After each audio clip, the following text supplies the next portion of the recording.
suñu studio asalaamaaleykum mbokk yi safoo déglu seen rajo alkuma daal leen ak jàmm ci xibaaru digg bëccëg bi ñu wax leen li fi gën a fës.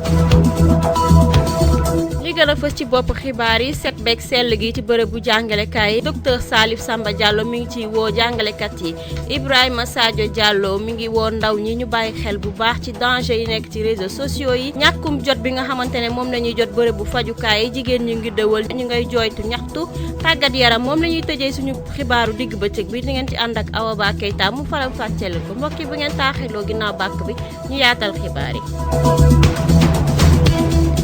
ginnaaw buñ leen nuyoo yéen mi safoo déglu seen rajo alkuma bisimila leen ci xibaaru digg bëccëg bi ni ñu ko waxee dañu koy dooreek docteur Salif Samba Diallo ginnaaw bi mu doon amal tournée boobu di wax ci li nga xamante ne mooy jamono bi jafe na ci nga tere nit ki mu daal di lay jox loxo ndax dafa bokk ci ñun munoo ko di bàyyi xel li ni mel mi ngi ci woon nit ñi ñuy utiliser ay gel yi nga xamante ne baax na ci xeex jàngoroy coronavirus bi li ni mel mi ngi ci woo tamit jàngalekat yi ñu teewlu xale yi ñuy raxas seen loxo saa su nekk rawatina ñi nga xamante ne ñoo jiite bërëbu jullikaay yi ñu respecté li nga xamante ne mooy mesure hygiène ñu teewlu docteur Salif Samba Diallo ci micro Simone Bampo. effectivement gel yooyu ñàkkoon na fi tuuti parce que niñ ko laaja la parce que pratiquement dafa bett ñëpp donc bi mu ñëwee pratiquement très rapidement rupture am mu jeex mais quand même alhamdulilah rabil alamin industrie yi nga xam ne ñu ngi fii ci Sénégal war nañ seen tànk tubay te depuis bi yëf yi amee aussi état bi def na en sorte que léegi 24 heures sur 24 ñu ngi koy liggéey donc yëf yi commencé na ñëwaat fi mu nekk nii boo wëree ci pharmacie yi nekk ci biir Tambacounda ak ci biir Sénégal yëpp produit bi normalement war na fa ñëwaat bon fii au niveau de Tambacounda depuis démb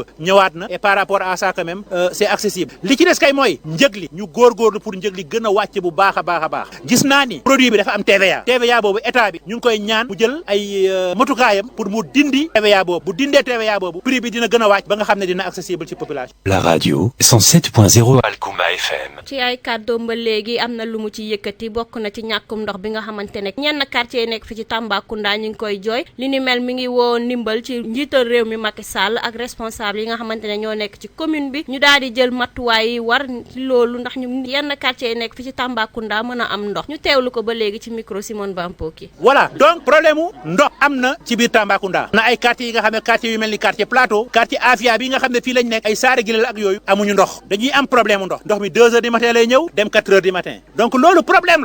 la xam naa nag peut-être problème la boo xam ne dafa dépassé commune bi mais ñi ngi ñaan waa commune ñaan waa conseil départemental ñaan responsable yi nga xam ne ñoom ñoo fi nekk ñu mobiliser wu porter à bras le corps combat boobu mais président de la république la ñuy woo président Macky Sall ñi ngi lay ñaan nga xam problème boobu am na commune Tambacounda ci biir commune Tambacounda ñi ngi lay ñaan nga wax say ministre ñu jël combat boobu def ko seen combat pour ñu mën ko saafara ni mu gën a gaawee parce que population bi sonn nañu ci ñàkkum ndox moom. La radio 107.0 Alkuma FM. bu ñu jógee ci foofu dañuy wax ci réseaux sociaux yi ginnaaw bi nga xamante ne am na ay sooke waaye tamit baax na ci li nga xamante ne mooy ndaw ñi ngir ñu mën di def li nga xamante ne mooy ay connaissance waaye gën a yokk seen niveau intellectuel li ni mel moom Ibrahima Diallo mi ngi woon ndaw ñi ñu bàyyi xel bu baax ci ni ñu koy jëfandikoo ndax am na ay sooke ñu teewlu Ibrahima Sadio Diallo ci micro Awadiko. inconvénient yi surtout ak aussi côté positif tamit réseaux sociaux yi surtout ñun lu ñu jot a gis bu mu yàq mu gën a bëri daal mooy si cadre jeunesse bi boo xoolee léegi jeunesse bi ñoom lu si gën a bëri ñoom du ñu dugg si réseaux sociaux yi pour ñu jéem a cueillir ay connaissance parce que loolu boo xoolee même bu dee ànd na sax mais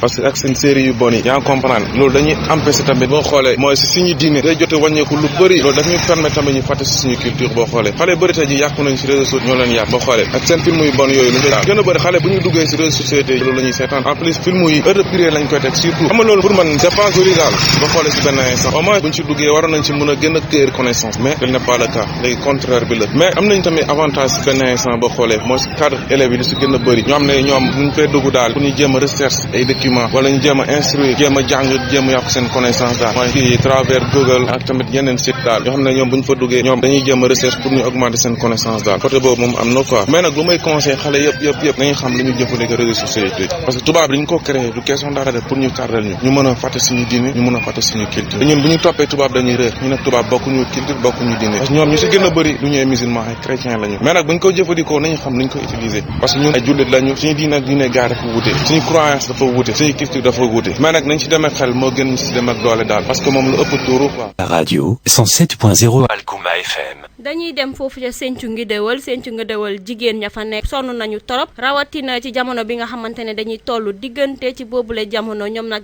ngir ñu mën a àgg ca bërëbu fajukaay ba dañ leen di teg ci ay charrette yóbbu leen ba Koccaar yi mu ndax ñu mën a faa amee ji doom mu nekk li nga xamante ne moom Fanta lay nekk matron ca case de santé ba di ko ñaawlu ñu teelu reportage bi ci Simone Bampoki. mën naa ca ñëw tuuti de ndax jigéen ñi wax dëgg ñu ngi sonn ci fajukaay yi ndax ñun fii demukaay bi la ñuy am lañ dul am yoonu Koccaar yu baax su ma fi amee malade bi tam damay jël saret takk saret yóbbu ko Koccaar demam Koccaar moo jafe da nga jël saret nga def ci sa malade dem Koccaar yóbbu fajukaay mu dara ñu envoyé la ñu dem Tamba dégg nga ko de ñu ngi ci xam problème daal waaye nag alhamdulilah wax dëgg jafe-jafe la ndax jigéen mën na fay ñëw léegi xam mat wa nga xam ne yaakaar nga ko sa kaas bi dina fa am doom fekk mënu faa am doom ndax xam na ku ma réewle foofu ren doomam bi dafa loru ci biir bi ba ma ko yóbboo Koccaar yi par morceau lañ ko génne tegal ma ci palaat ma indi suul ko fii dañuy sonn daal fii daal affaire yi yoon wi it fa ñuy sonal diggante fii ak Koccaar yi moom baaxul wax dëgg yàlla ñu ngi fi xam daal ay jafe-jafe. La radio 107.0 Alkuma FM. dañuy des ak moom ba tey ci jafe-jafe yooyu nga xamante ne yëkkati na ko waaye nee na bokk na ci jafe-jafe yi jigéen yooyu di dund tax na bés wàllum soreel njur am na solo bi nga xamante ne moom madame Lay dina koy faral di waxtaanee ak jigéen ya nekk foofu ca Ngidéwal li ñu mel mi ngi wool autorité yi maanaam kilifa yi dëkk gi ñu jàppale leen ay matériel ndax case ba yàgg na te amul dara ñu teewlu reportage bi ba tey ci Simone Bampoki. mënuma ko xuut waaye suñ conseil bi moom moo ñuy xuutal kayitu juddu because bi nga juddoo ak heure bi yëpp lay bind teg soo ngénte mu yóbbu kayit yi ko waar defet leen te indil tey gune nga fi juddu Ngidéwal fii yaa nga amee kayit amul kenn ka fi ñu amul kayit yëpp am nañ kayit ñu koy waxtaane ne moom moo andi li leen ñu wax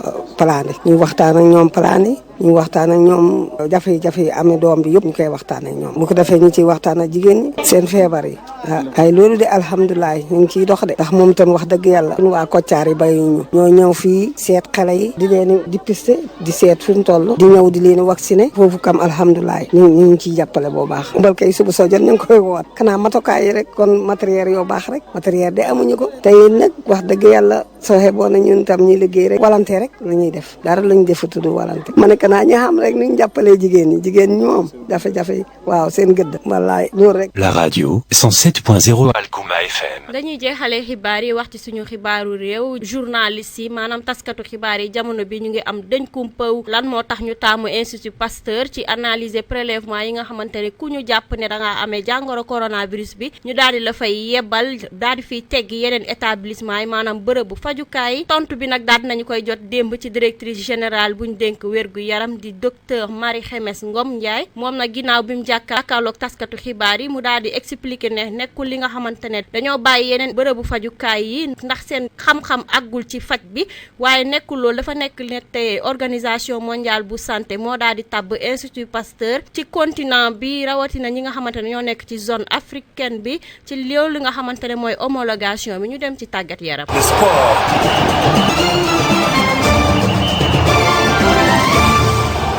tàggat yaram dañ ci ànd ak Awa Keita Awa nuyu naa la. maa ngi lay fay Sokhna. Awa loo ñu indi tey comme tàggat yaram. tey dañuy wax ci tirage au sort bu 32e de finale bu coupe du Sénégal bi def nañ tirage bi niki démb fale lañ ko defee ci fédération sénégalaise de football jongante yi nag dinañ amal niki samedi ak dimanche. donc jongante yi nii lay demee EJ Fatick mooy dalal Ravin FC Kër Madior dalal Jambar GFC dalal Assur Africa Promo Foot Racing de Dakar Olympique de Ngor US Gorée Union Sportive du Port dalal AS Saloum Darou Salam Sébikotane dalal Teungueth FC Walidane bu Thiès Adjel de Rufisque Génération Foot Sonacos Étoile Lusitanie RS Yoff Linguère bu Saint-Louis Jamono bu Kaolack Avenir de Dakar Kayor Foot AS Douane Renaissance bu Dakar Gossas Sébikotane Coton Sport ñoom dinañ laaleeg Demba Diop bu Mbour Mbour Petite Côte laaleeg Stade de Thiaroye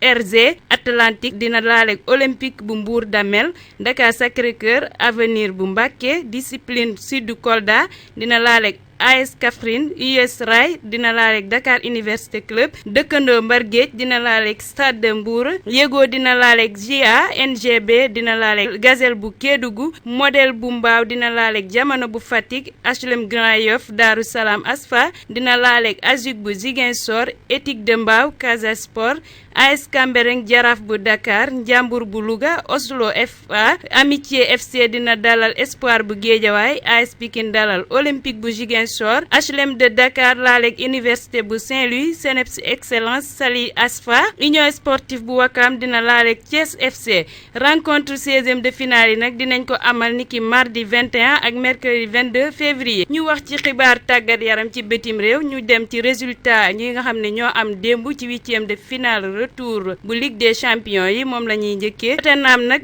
éliminé nañ ko gannaaw bi nga xamee ne Leipzig daan na ko 3 bal ci dara moom nag daanoon nañ ko ci aller ba 1 bal ci dara. Atlanta tamit moom daan na Valence gannaaw bu mu ko dóoree démb encore ci 4 bal ci 3 moom moo dóoroon Valence ci aller bi ci 4 bal ci 1. kon Tottenham ak Valence ñoom éliminé lañ leen ci 8e de finale bi. ñu dem ci 24e journée bu Liga Standard bi fële ci Espagne Real Sociedad moo daal Eibar 2 bal ci 1. 8e de finale retour Ligue des champions yi nag dina continuer ni ki tey ci match yi nar a dox ci diggante Paris Saint-Germain ak Dortmund bu 20h jotee match boo xam ne parisiens yi ñu ngi koy xaar bu baax match boo xam ne boo moytu dinañ ko jouer à huis clos ndax moytu feebar bi ñuy tibbee coronavirus wante tamit dina tàng ci diggante Jürgen Klopp ak espagnol yi. Liverpool bi nga xam ne defe na pour nga daan ko fële ca këram ga moo nar a dalal Atlético fële ca stade ba Anfield ci 20h bu jotee. match Manchester City bi ak Arsenal moom ñu waroon ko jouer bu 19h30 jotee dañ ko reporté pour coronavirus bi la ñuy bañ match boobu mu ngi jëmoon ci 28e journée bu Premier League bi soxna. lay jaajëfal Awa Keita ci yooyu la xibaaru tàggat yaram mbokk yi ñu fàttali leen li gënoon a fës ci xibaar yi.